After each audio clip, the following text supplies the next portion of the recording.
nosso culto, a nossa adoração. Senhor, nosso Deus, nosso Pai, aqui estamos, Pai amado, na tua presença, porque acreditamos, ó Deus, que o Senhor está conosco. Obrigado, Pai querido, pelas lutas dessa semana que se encerraram ontem, Pai, e te agradecemos pelas bênçãos que virá na próxima semana que todos se iniciam. Traga os teus servos, ó Deus, para a tua casa, para juntos celebrarmos e adorarmos aquele que é digno de toda a honra, toda a glória, todo o nosso louvor. Obrigado a Deus por ter enviado Jesus Cristo a esse mundo para morrer pelos nossos pecados e fazermos luz. No nome santo e poderoso do teu Filho amado Jesus Cristo, nós te agradecemos. Amém.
se encontra no livro de 2 Coríntios 4, estaremos vendo do verso 7 até o verso 10, que nos diz assim: temos, porém, este tesouro em vasos, para que a excelência do poder seja de Deus, e não de nós. Em tudo somos atribulados, mas não angustiados, perplexos, mas não desanimados. Congregação. Perseguidos, mas não desamparados, abatidos, mas não destruídos. Todos trazendo sempre por toda parte a mortificação do Senhor Jesus no nosso corpo, para que a vida de Jesus se manifeste também em nossos corpos. Nesse momento eu convido a irmã Irene, ela vai estar fazendo um momento de oração, de intercessão, que é esse versículo que nós acabamos de ler, pode ser uma verdade na nossa vida, onde diz que a vida de Jesus seja manifesta também em nós. Que as pessoas da fora vejam a nossa alegria, a nossa paz, o nosso consolo, o nosso conforto através de Jesus Cristo. Amém. Senhor, meu Deus, Pai de amor, glorificamos teu nome, Senhor, porque o Senhor é tudo em nossas vidas, Pai. Muito obrigado, Senhor, pela tua presença. Obrigado porque nada pode parar a tua igreja, Senhor. Porque o Senhor é o Senhor, que é tudo perfeito por ti. Para ti, Pai. Nós te agradecemos, muito obrigado, Pai. Fique conosco, Pai. Aumenta a nossa frente. Capacita-nos a cada dia mais a levar a tua palavra lá fora, Pai. Mas vamos estar perdidos. Muita gente sofrendo, muita gente afastada de ti, Pai.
palavra que vai estar sendo ministrada pelo pastor Márcio. Agradeço por esses cânticos que foram cantados e que essa semana que está por vir vai ser maravilhosa, Senhor. Eu agradeço por tudo, em nome do Senhor Jesus, amém.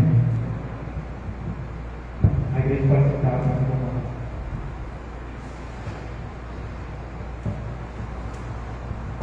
Queridos, graça e paz por parte do nosso Senhor e Salvador Jesus Cristo. Você que está nos assistindo pela live, somos a Igreja Batista Memorial de Rocha Miranda. Estamos situados na Avenida dos Italianos, número 975. Se você não tem uma casa espiritual, eu quero convidar você a nos fazer uma visita e juntos nós estaremos louvando e bendizendo o nome do Senhor. Queridos, eu quero lembrar os amados que segunda-feira, às 18 horas, 18 horas, as mulheres estarão aqui na igreja orando. Porém, você vai ver no Pastoral News, eu estava conversando com a irmã Marcela e deu uma sugestão que as orações que as irmãs fazem na segunda-feira acontecesse sempre na terceira segunda-feira de cada mês. Essa guia toda terceira segunda-feira do mês, às 18 horas, mulheres, grupo de oração. Até para resguardar as irmãs, porque às vezes vem um número, mas às vezes não vem. E a igreja aberta, só com mulheres, é um pouco perigoso. Então, essa oração vai ser agora às terceiras segunda-feira, sempre do mês. Amanhã, ainda nesse mês 6, estará normal, né? Tem essa segunda e a última é Débora, não é isso? A primeira, Débora continua. Primeira segunda-feira do mês, oração das Déboras. E as orações que os irmãos estão fazendo vão estar acontecendo na terceira segunda-feira de cada mês. Então, a partir do mês 7, as irmãs vão estar vindo aqui sempre a terceira segunda-feira, às 18 horas, para as irmãs estarem o quê? Em oração. Eu falei pela manhã, né, sobre a ideia da EBD, alternativa EBD+, e o que acontece, irmãos? Vamos orar, vamos pedir a Deus, porque a nossa finalidade é conseguir agregar você, meu irmão, você, minha irmã, que está um pouco ausente da escola bíblica dominical. E você é importante na EBD, nós queremos a sua participação, entendemos como igreja que a escola bíblica dominical é fundamental na formação do alicerce doutrinário, teológico, bíblico para a sua vida. Então, quando você deixa de vir à EBD, você está deixando de quê? De aprender mais a palavra do Senhor. Então, provavelmente, no mês 7, que é o mês de julho, nós estaremos fazendo essa EBD alternativa EBD+. E o que vai acontecer? Ela vai começar às 17 horas. 17 horas. Julho, frio, né? Não tem aquele sol que você possa dizer assim, pastor, o sol está muito forte, é difícil para mim vir, de maneira nenhuma, temos horário de verão. Então, 17 horas, começa a EBD+, uma EBD alternativa, e ela vai até às 18h30. Mas o que vai acontecer no mês 7? Pela manhã, nós não estaremos fazendo culto diurno. Pela manhã, no mês de julho, nós estaremos fazendo EBD+, uma EBD alternativa, para que você, que tem um pouco de dificuldade de vir pela manhã, possa estar aqui. Então, nós aguardamos você para juntos nós estarmos estudando e aprendendo a palavra de Deus. Então, essa EBD vai começar às 17 horas, vai até 18h15, mais ou menos, ou até mesmo 18h30, um intervalo de meia hora, e às 19 horas nós vamos começar o nosso quê? O nosso. Ok? Vamos orar, vamos colocar essas iniciativas diante do Senhor. Irmãos, eu quero convidar vocês, nós vamos abrir nossas Bíblias num texto, e eu quero nesse momento falar sobre dízimos e ofertas. E eu quero ler um texto da palavra de Deus, na colocação do apóstolo Paulo. Vamos abrir nossas Bíblias em 2 Coríntios, capítulo de número 9.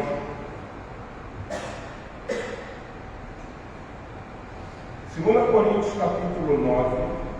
E eu quero ler com vocês a partir do versículo 6. Diz assim a palavra de Deus: isto afirmo, aquele que aquele que semeia pouco também ceifará. E o que semeia com fartura, com abundância também ceifará. Aí o versículo 7 é o versículo da ideia central desse momento de contribuição.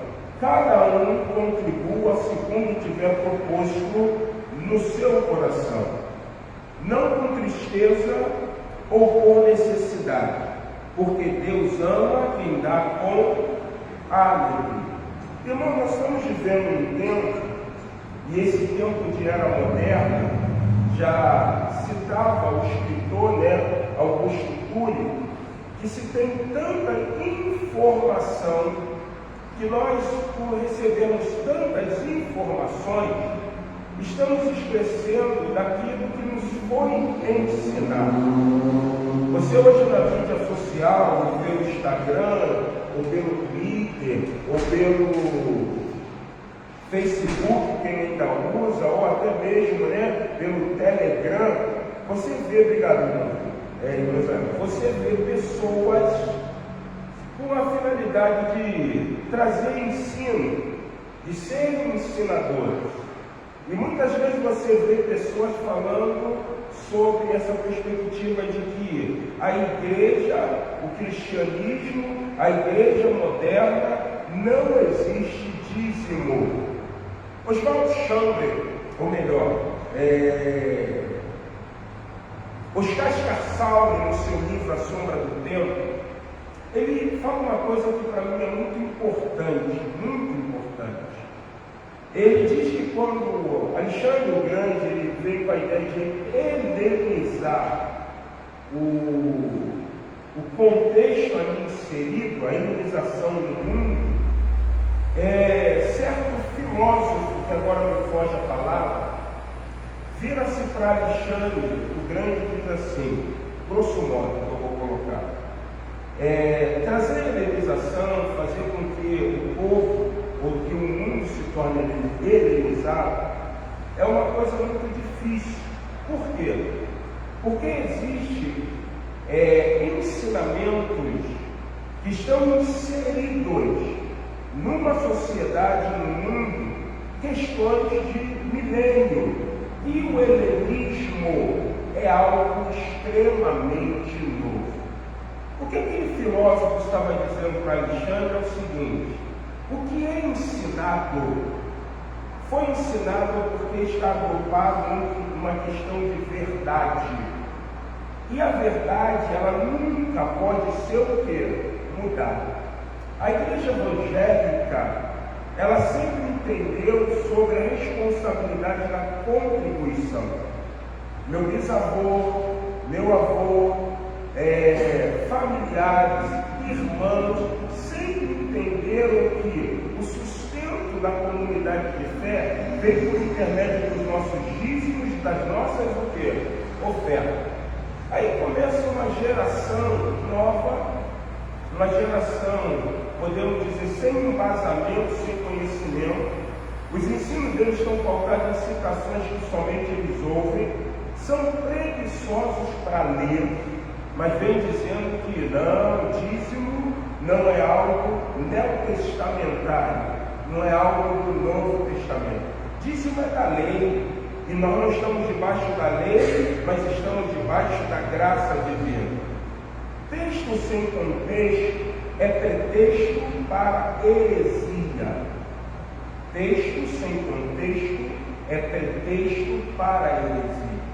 Quando você estuda a Bíblia, quando você se depara com o livro santo e você começa a buscar esse grande tesouro, os seus ensinamentos, você começa a aprender que a contribuição tanto foi para Israel, como também é hoje para o quê? A igreja. O apóstolo Paulo, ele está aqui na igreja de Corinto desafiando para que se levante uma oferta para ajudar os cristãos necessitados. E aí ele usa um termo, ele usa algumas citações, pois ele fala de semente, ele fala de colheita, ele fala do que semeia muito, entretanto, o que semeia pouco. Quem semeou muito é muito óbvio. Se uma semente para germinar, ela precisa morrer. E muitas sementes, quando são lançadas, algumas não vão sobreviver, não vão, melhor, elas não vão, me fugiu a palavra, quando começa a crescer a árvore, germinar. E aí ele disse, então a colheita vai ser o quê? Pouca. Porém, se você como agricultor entende que se você lançar muitas sementes, as que não conseguirem germinar serão supridas pelas que o quê? Germinaram. E aí ele diz assim, mas cada um contribua segundo tiver propósito. Aqui Paulo está falando de oferta. Quando você estuda no Novo Testamento, existe diferença para ofertar e diferença para dizimar. Quando você fala de dízimo no Antigo Pacto, no Antigo Testamento, a primeira coisa que você precisa compreender para entender que dízimo é bíblico, que o primeiro que recebeu o dízimo, ou o primeiro que falou de dízimo, não foi o sacerdote araucano chamado Arão. E nem tanto ele foi o primeiro que recebeu o dízimo. A menção de dízimo é estabelecida lá em Gênesis, quando Abraão ele se depara com um sumo sacerdote, um sacerdote chamado Melquisedeque. E ele diz assim, olha, eu não quero nada desse povo, para que eles não venham dizer que eles me enriqueceram. Porém, eu só quero o que é devido aos meus homens. E a Bíblia diz que ele deu o dízimo a Melquisedeque. E a Bíblia diz que Melquisedeque abençoou quem? Abençoou Abraão. Então o dízimo é segundo a ordem araônica? Não. O dízimo é segundo a ordem de quem? Melquisedeque. Jesus Cristo é sacerdote araônico? Não. Ele não era da tribo de Levi, mas ele é sumo sacerdote segundo a lei de quem? Melquisedeque. Se Jesus inaugurou a igreja, o sacerdócio dele vale. Logo, aquilo que foi estabelecido a um sacerdote é estabelecido também para a sua igreja. E aí, quando você fala de oferta, a oferta no Velho Testamento é muito interessante, porque muitas ofertas no Velho Testamento eram estabelecidas como ofertas vóticas, ofertas de voto. Em Levítico 6,13 diz que o fogo deve arder continuamente sobre o altar. A primeira vez que o altar é aceso, quem traz a chama é Yahvé, é o Senhor. O Senhor acende, mas ele deixa bem claro para o sacerdote. O fogo não pode o quê? Se apagar. Parece que a responsabilidade de manter o fogo aceso do altar era sacerdotal. Mas quando você começa a estudar, você começa a perceber que havia pessoas que davam oferta da lenha. Eles tinham aquilo ali como uma obrigatoriedade. Não, a minha oferta, eu fiz um voto e eu sempre estarei levando lenha para que o sacerdote coloque sobre o quê? O altar. A oferta é uma coisa que nasce no coração. Por isso que o apóstolo Paulo diz, cada um contribua segundo tiver o quê? Proposto. A oferta não é a minha décima parte. A oferta é aquilo que na minha generosidade eu vou estar o quê? Trazendo ao altar do Senhor. O dízimo é o meu ato de fidelidade. porque aquilo que eu tenho, aquilo que vem sobre a minha vida, não é meu, mas é de quem? Do Senhor.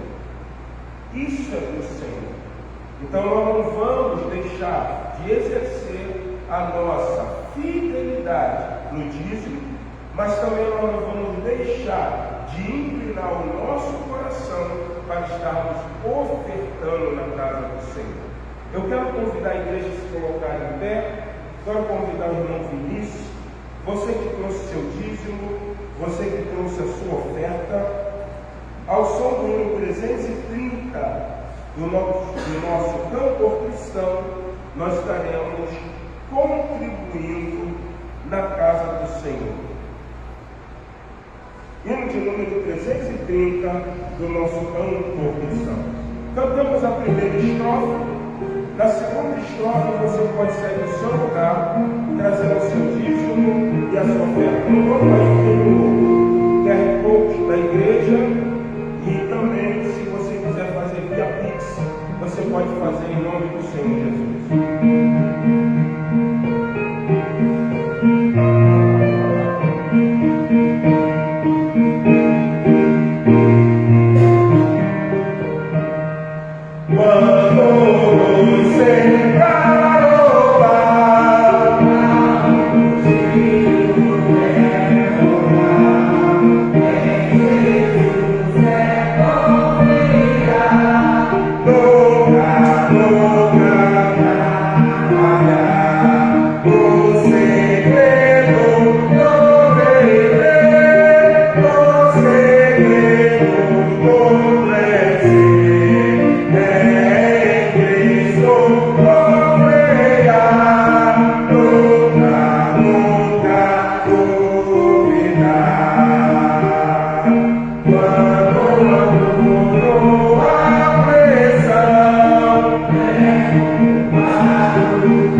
Senhor, ajuda-nos, Senhor, a administrar as nossas finanças, Senhor, para que tudo seja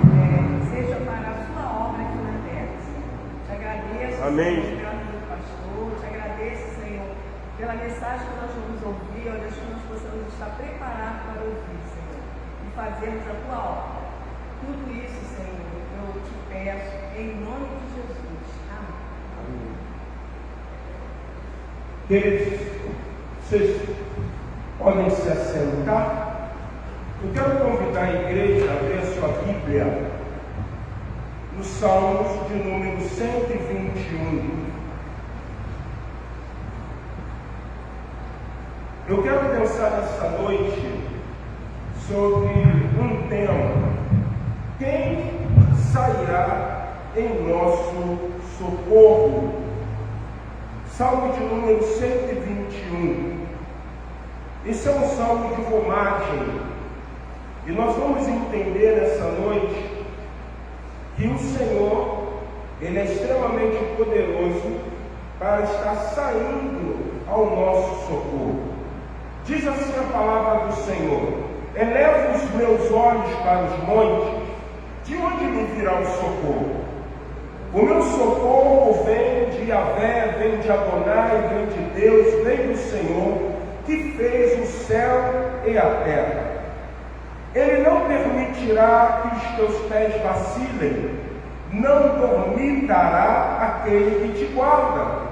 É certo que não dormirá, nem dorme o guarda de Israel. O Senhor é quem te guarda. O Senhor é a tua sombra, a tua direita.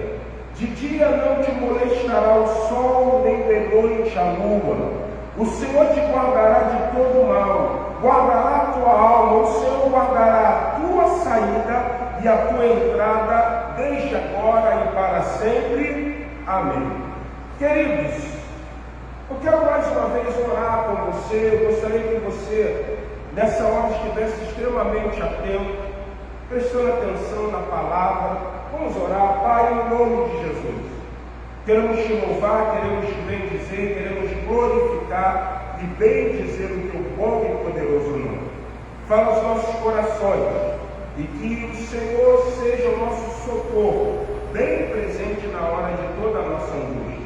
Continue falando conosco, nós choramos, crendo, agradecidos, em nome de Jesus. Amém. Amém. Queridos, quando eu estava a pensar na palavra que estaria trazendo hoje para a igreja do Senhor, esse salmo ele se tornou extremamente latente na minha mente. E quando eu fui buscar um pouco sobre esse salmo, eu entendi duas coisas, e dentre duas coisas que eu tive a oportunidade de ver, que alguns estudiosos falam a respeito desse salmo, uma se tornou extremamente importante para mim, para que eu possa estar transmitindo a palavra do Senhor nessa noite. Eu já tive a oportunidade de ouvir essa linha de raciocínio estabelecida por alguns pregadores. Quando ele fala que o salmista, ele está dizendo que o socorro não vem de um Deus que está no monte. Ele eleva os olhos para os montes, mas o socorro não vem do poste ídolo.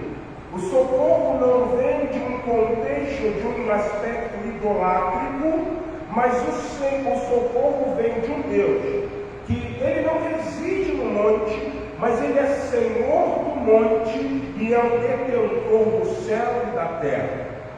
Nós poderíamos simplesmente, mediante essa palavra introdutória, dessecarmos nessa noite alguns posicionamentos para que nós pudéssemos crer poderosamente no poder de Deus.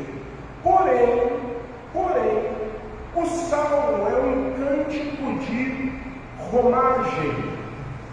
Quando esse salmo está sendo escrito ou foi escrito, eu acredito que provavelmente a romaria não estava indo para Siló, a romaria não estava indo para Ramá, mas a romaria estava indo para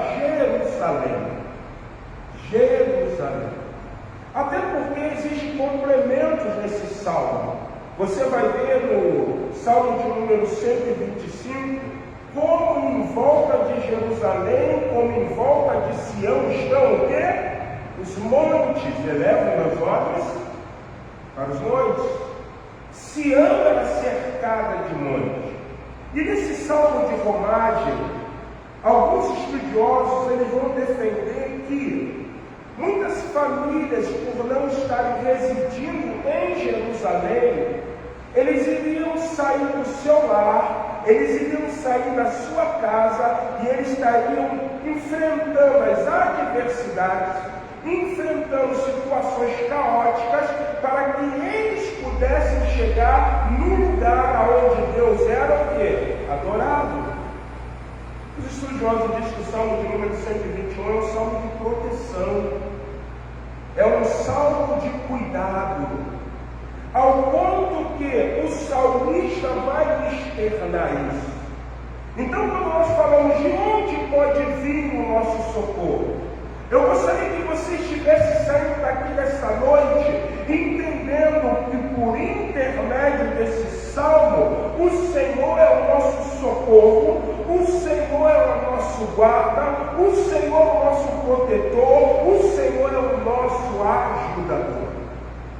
E aí o salmista, por saber que Jerusalém, por saber que Sião era cercada pelos montes, no primeiro versículo ele diz: eu vou elevar os meus olhos, e eu vou perceber lá onde era a eira do Jebuseu Araúna, que estava no alto, eu posso ver os montes que rodeiam Sião. Mas, quando eu elevo os meus olhos para os montes que rodeiam Sião, eu entendo que o socorro não vem dos montes que estão rodeando Sião, mas o socorro vem do Deus que reside no templo, aonde ele é cercado por quê? Por Sião.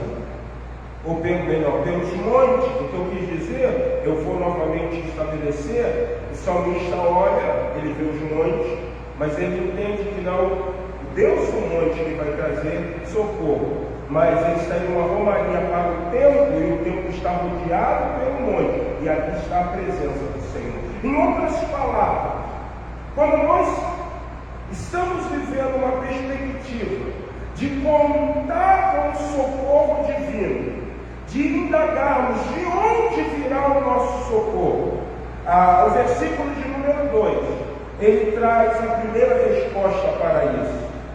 O meu socorro vem de quem? Do Senhor, que fez o céu e a terra. De onde então virá o nosso socorro? O nosso socorro virá daquele que é detentor de todo o poder. O nosso socorro virá daquele que é detentor de toda a soberania. O nosso socorro virá daquele que é o Criador do céu e da terra.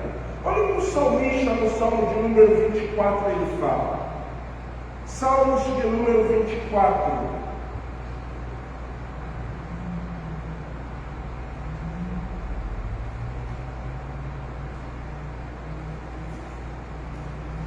Diz assim a palavra do Senhor no Salmo 24. Ao Senhor pertence a terra e tudo que nela se o quê? Contém, o mundo e os que nele habitam. Fundou a ele sobre os mares e sobre as correntes estabeleceu. Quem subirá ao monte do Senhor? Quem há de permanecer no seu santo lugar? O que é limpo de mãos e puro de coração, que não entrega a sua alma à falsidade, nem jura dolosamente. Esse obterá de Deus a bênção e a justiça do Deus da sua salvação. Você entendeu? O nosso socorro vem de um Deus poderoso, porque Ele é aquele que criou o céu e terra, Ele é aquele que é detentor de toda a autonomia, de toda a soberania, até porque Ele criou. É Ele que criou. O salmista, no Salmo 24, está dizendo: isso tudo pertence a Ele. Quando os familiares, ou quando aquelas famílias estavam saindo da sua romagem, em direção a uma celebração em Jerusalém, não sei se era um tabernáculo, não sei se era uma pessá, não sei o que era, Mas eles estão dizendo assim: contamos com o teu socorro. Por que contamos com o seu socorro? Porque temos aprendido que tudo pertence a ti. Por que contamos com o seu socorro? Porque também temos aprendido que o Senhor é socorro bem presente na hora da nossa angústia. Porque foi o Senhor que fez o céu e a terra. Eu não sei qual é a tua adversidade. Eu não sei o que você está vivendo. Eu não sei qual é o seu problema. Você está necessitado da ajuda do Senhor? Se você está necessitado da ajuda do Senhor, eu quero que você entenda o que o autor do Salmo, nesse cântico de romagem, e provavelmente esse salmo era cantado. Eles estão em romaria para Jerusalém e eles estão dizendo: nós elevamos nossos olhos para os montes. Sião está cercada de montes, mas o socorro não vem do monte que rodeia Sião. O socorro vem daquele que é o detentor do poder. O socorro vem daquele que fez o céu da terra. O socorro vem daquele que diz: meu é o mundo e tudo que está formado, e aqueles que nele habitam. Ali vai vir o meu socorro. Segundo ponto: da onde me virá o meu socorro? O versículo de número 3 diz que o salmista está falando que o socorro vem de Deus, Criador, sustentador, Senhor de todas as coisas. E aí ele diz: como o socorro vem dele e não do monte, ele não permitirá que os meus pés vacilem. Por que ele não vai permitir que haja tropeço? Porque o que me guarda, ele não quer dorme. Deus é o nosso socorro, porque é Ele que está nos conduzindo. Deus é o nosso socorro, porque Ele está atento a respeito de quem? De nós. Meu querido, eu quero que você saia daqui com uma compreensão extremamente poderosa. O teu problema não está passando desapercebido pelo Senhor. Por que não está passando desapercebido pelo Senhor? Porque Ele diz que o Senhor que fez o céu e a terra, Ele não vai permitir que eu tropece. Por que Ele não vai permitir que tropece? Porque Ele não está o quê? Dormindo. Aí eu lembro daquele texto de Reis, lá no capítulo de número 18. Vamos lá no livro de Reis, no capítulo de número 18. Olha o que a palavra do Senhor vai nos ensinar. Primeiro livro dos Reis de Israel, capítulo de número 18.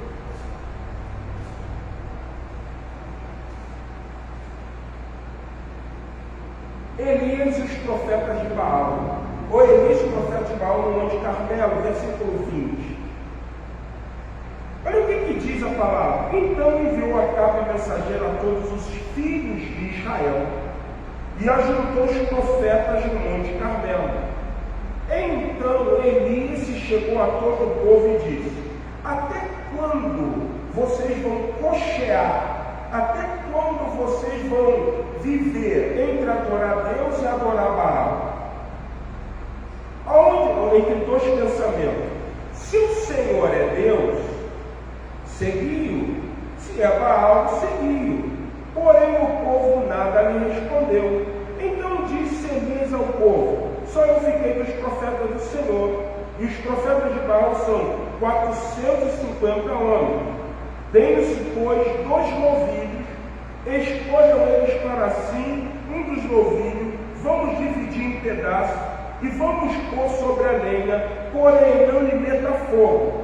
Eu prepararei outro novilho e o porei sobre a lenha e não meterei fogo. Vocês conhecem a história. O Deus que responder com fogo, esse é o Deus o quê? Verdadeiro. Para nós ganharmos tempo, pois a hora avança, temos ainda 15 minutos, vocês lembram? Os profetas de Baal, os 450, os 400 profetas de Astarote, eles o quê? Fizeram conjuro, Eles invocaram.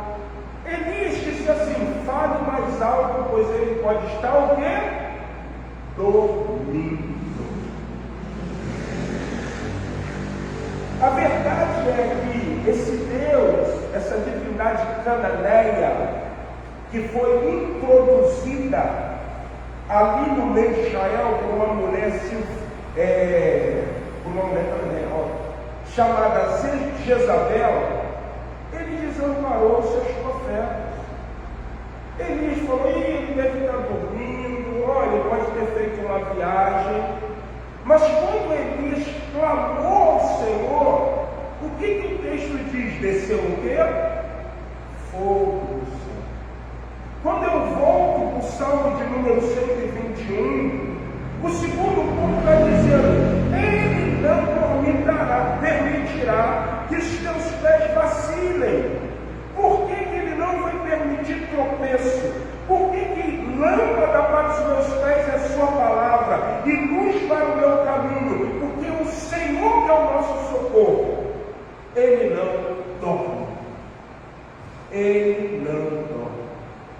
O que eu quero que você entenda é que muitas vezes, quando nós estamos enfrentando a adversidade, muitas vezes quando nós estamos dentro do olho do furacão, muitas vezes quando você pensa que não se tem mais perspectiva, muitas vezes quando você pensa que você está abandonado, abandonada, o salmista diz: nessa romagem, nessa caminhada, nessa romaria, Deus vai ser o nosso socorro, porque Ele vai nos guiar, porque Ele é poderoso. Ele não vai permitir nenhum tipo de tropeço. Por quê? Porque o Deus poderoso não dorme. O Deus poderoso, em todo momento, Ele está trabalhando para aquele que nele espera. O Deus Todo-Poderoso está sempre trabalhando para aqueles que nele esperam. Vocês prestaram atenção no Salmo 24? Não é só a visão de Deus ser o Criador da terra, detentor de poder, mas é também ser um Deus que abençoa. Mas aí avançamos, terceiro plano.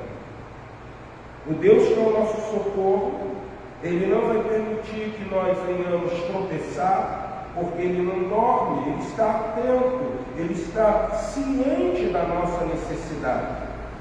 É certo que não dormita, nem dorme o guarda de Israel. O salmista parece que ele está repetindo a mesma coisa. Pastor, o senhor disse que Deus não dorme, mas o salmista tem uma compreensão que ele não dorme, mas também ele não cochila. Eu lembro certa ocasião, eu estava vindo de um lugar, eu e o pastor Marcos Félix, eu estava dirigindo. Eu sou muito fraco para dirigir longas caminhadas, muito fraco. Eu durmo, para mim dirigir, pegando estrada, eu tenho que estar muito descansado. E era provavelmente já uma hora bem avançada, e nós estávamos na Washington Luiz, ali na altura, mais ou menos, Reduque, já quase chegando. Irmãos, alguém já conseguiu cochilar de olho aberto? Irmãos, eu cochilei de olho aberto. Eu só vi o pastor Marcos me dando um tapa e o carro já indo para a mureta. Então, eu não dormi, eu cochilei. Aí o salmista diz: já onde virá o meu socorro? O meu socorro é do Deus Todo-Poderoso, que além de não dormir, Ele também não cochila. Porque quando nós temos essa perspectiva de cochilar, é nesse momento do cochilo que os meus pés podem tropeçar. Então o salmista vira-se e diz: o meu socorro vem do Senhor que fez o céu e a terra. O meu socorro não vem dos montes que rodeiam Sião. O meu socorro vem de um Deus que não vai permitir o meu tropeço, porque Ele não dorme. Eu posso confiar nele, mas eu posso confiar nele porque além de dormir, Ele também não cochila. Samaria, na romagem, que eles estão indo para Jerusalém. Deus está dizendo: eu não vou permitir que salteadores façam vocês o quê? Tropeçarem. Porque eu não durmo. Mas mesmo quando você estiver caminhando, indo já há bastante tempo, pode ficar tranquilo, que além de dormir, eu também amo o quê? Cochilo. Por isso que em João, capítulo de número 4, Jesus vira para aquela mulher samaritana e ela diz assim: nossos pais disseram que o monte Gerizim, o monte da bênção e da maldição, é um lugar de adoração. Ela era uma samaritana.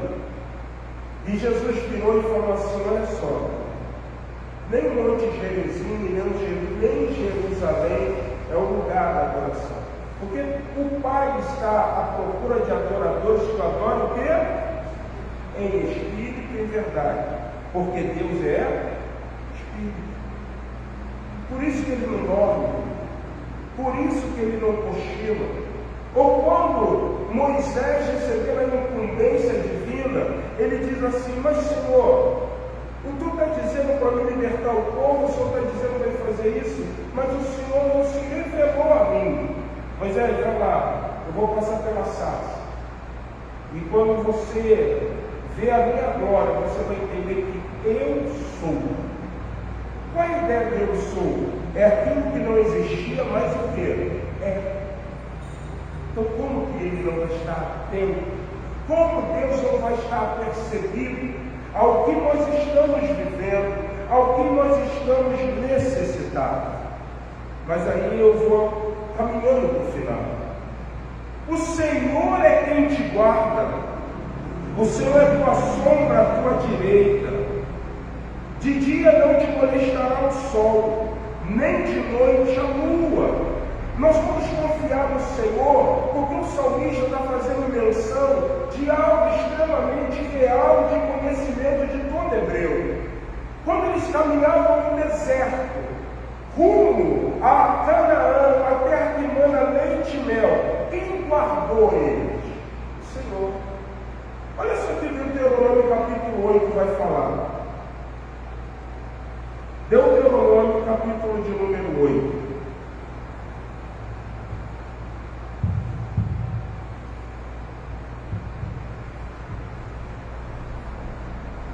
Deuteronômio 8, versículo 21. Olha o que diz a palavra do Senhor.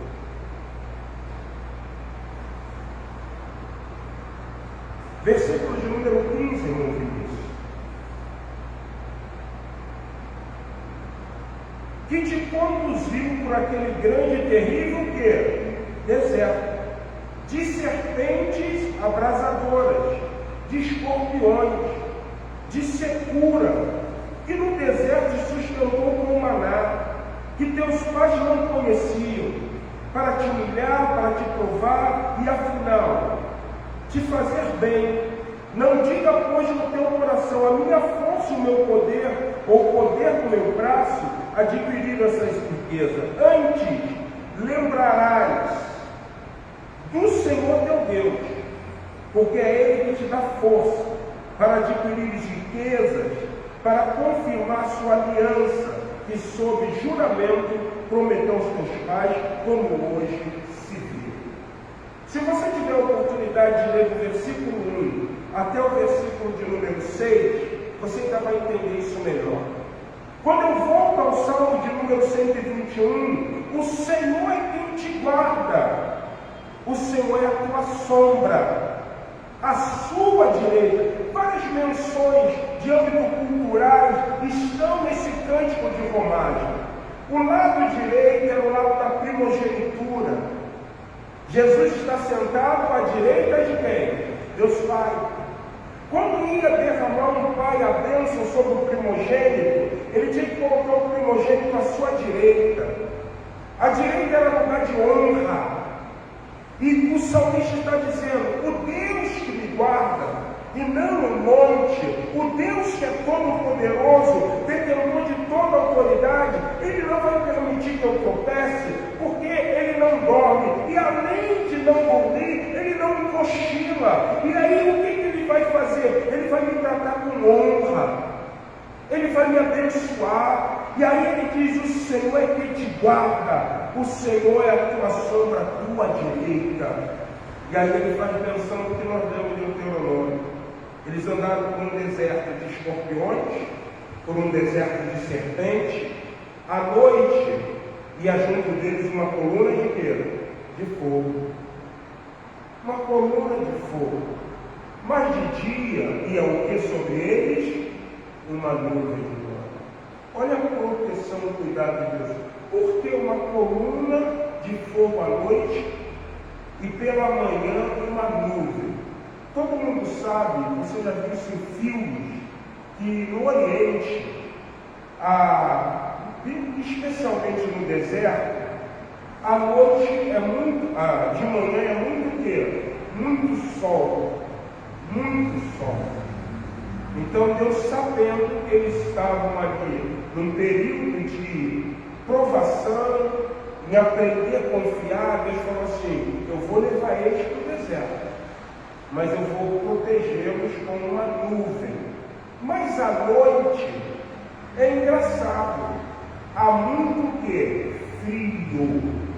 E aí ele continua dizendo: eu ainda vou continuar com eles, guardando, porque à noite eu vou vir uma coluna de fogo para que eles possam estar o quê? Aquecidos. E aí ele diz: de dia não te molestará o quê? O sol, nem de noite a lua. O Senhor te guardará de todo mal, guardará a tua alma. O Senhor guardará a tua saída e a tua entrada desde agora e para sempre. Por que somos guardados pelo Senhor?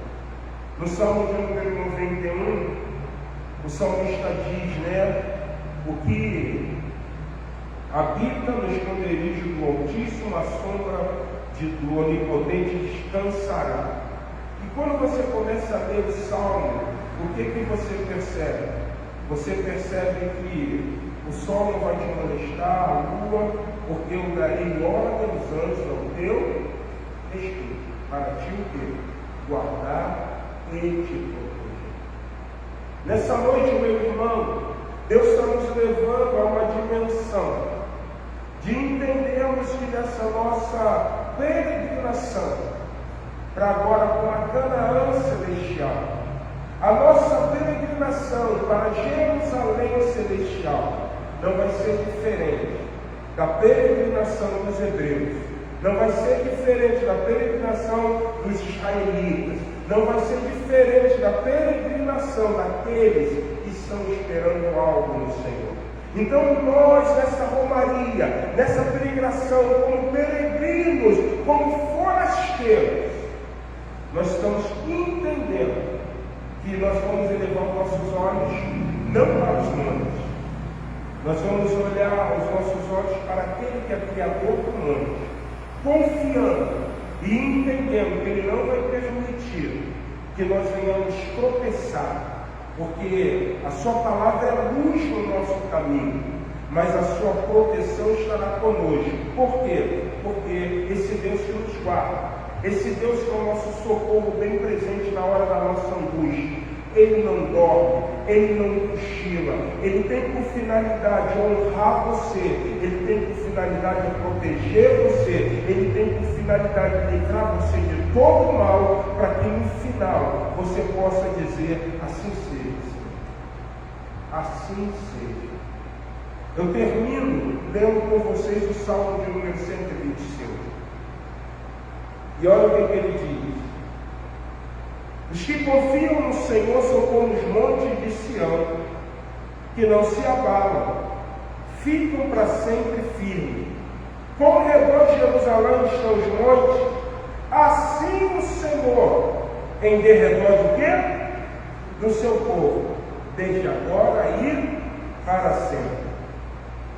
O servo dos ímpios não permanecerá sobre a sorte do justo, porque o justo, para que o justo não estenda a mão à iniquidade. Faze bem, Senhor, aos bons e aos retos de coração. Como os que se desviam para sendas tortuosas, leva-los o Senhor, juntamente com os malfeitores, e que haja paz sobre Israel, e que haja paz sobre nossa vida, que aprendemos a confiar em quem? No Senhor. Você pode se colocar em pé?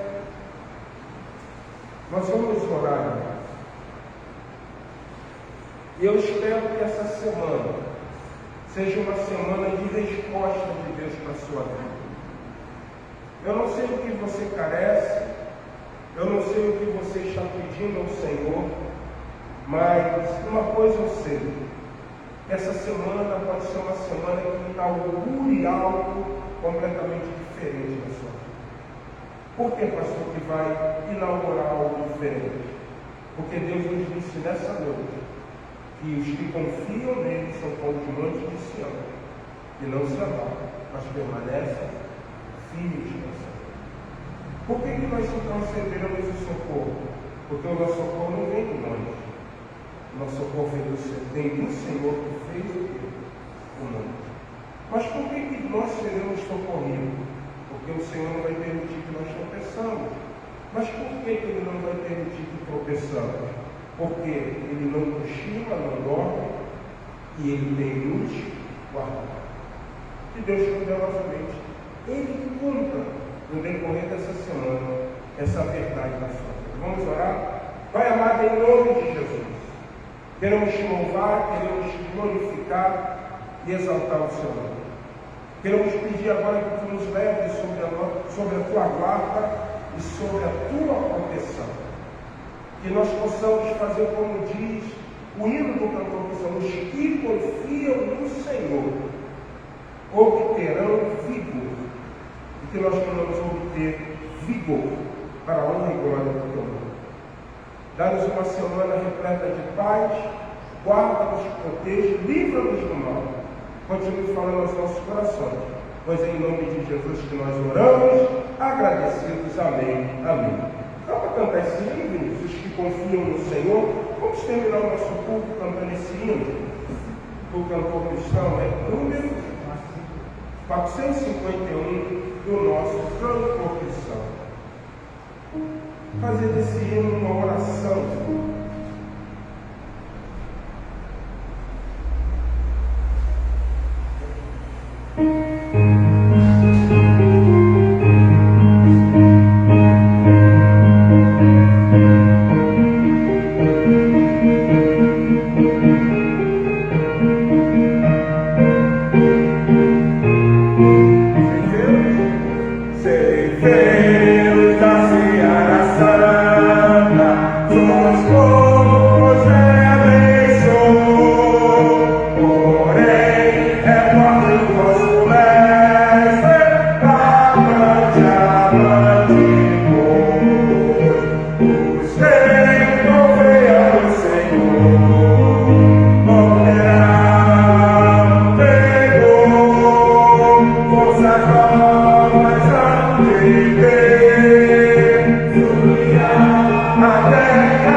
Morrerão em sem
águias voarão.